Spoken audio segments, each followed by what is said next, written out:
Hello, my name is Hafsa Ibrahim and welcome to this video lesson introducing rhetoric. For over 2,000 years, rhetoric is a field that's been met with controversy. Philosophers as distinguished and eminent as Plato distrusted rhetoric as a field of study because it provided the potential to manipulate audiences to bend the reality, mainly because without any necessary sense of knowledge or wisdom behind the message, it made the weaker appear stronger. From ancient Greece to the late 19th century, rhetoric played a central role in Western education, training orators, lawyers, counselors, historians, statesmen, poets, politicians, teachers, and countless others. Rhetoric is all around us even today. Take, for example, billboard ads, television commercials, newspaper ads, political speeches, and even news stories. They all try, to some degree, sway our opinion or convince us to take some sort of action. So, what is rhetoric? According to rhetoric's premier theorist Aristotle, rhetoric is the ability in a particular case to identify the available means of persuasion. It's a simple definition, but it's got important components that we will discuss. Aristotle constructed three divisions of rhetoric that define the primary context in which persuasive communication often takes place. The first is forensic or judicial rhetoric. Forensic rhetoric establishes facts and judgments about the past. An example of how forensic rhetoric works is when a detective examines a crime scene. The next is epideictic or demonstrative rhetoric.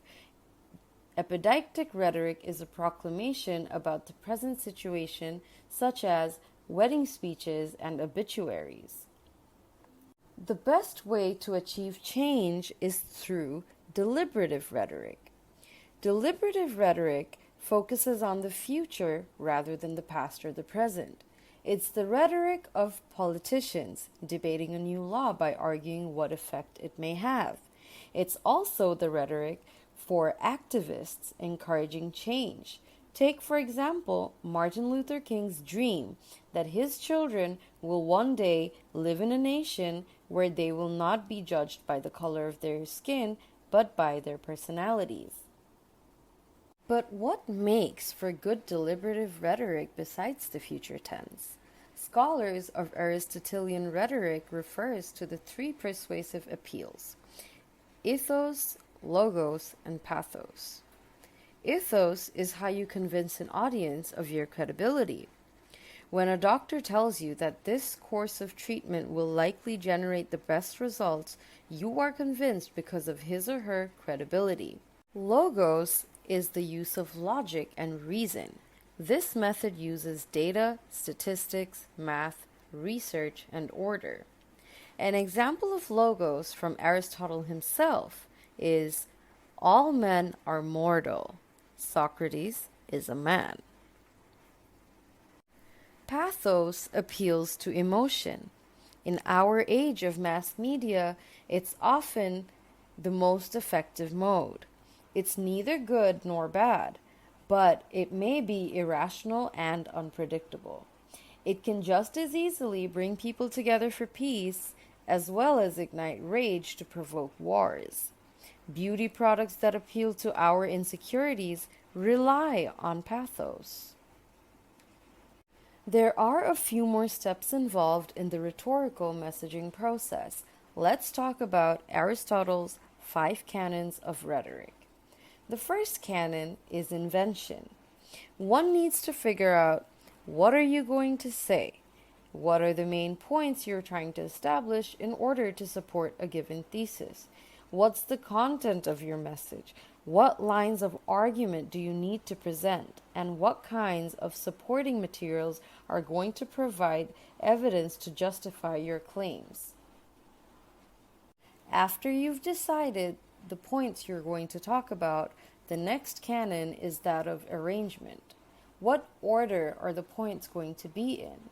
The way in which the points are sequenced is important, not just for clarity, but also to make the argument more logical. So selecting and arranging the points strategically is what you're going to want to do. The next canon is style. This is about the use of language in order to frame the message in a way that is both clear for the audience to understand and aesthetically pleasing enough to grab the audience's attention and keep them engaged.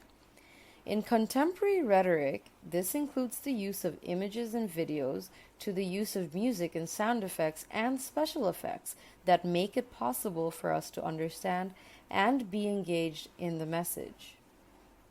The next canon is memory. In this canon, we do things like write speech manuscripts and outlines. We construct the materials we use to present our speech, such as note cards and flashcards. It also involves such things as the construction of presentation aids, like PowerPoint. The fifth and final canon is the delivery. This canon involves the use of the voice and body and nonverbal communication to convey the message. This is how we put a persuasive message together. Aristotle's rhetorical appeals and canons still remain powerful tools even today. Hopefully, after this video, you will know which tools to use. It's just a matter of knowing your audience and purpose as well as the right place and time. And just as important is to be able to understand when these methods are being used on you. I used rhetoric to explain rhetoric in this video. See if you can identify the methods I used. I hope this video was enjoyable and educational. Thank you so much for watching.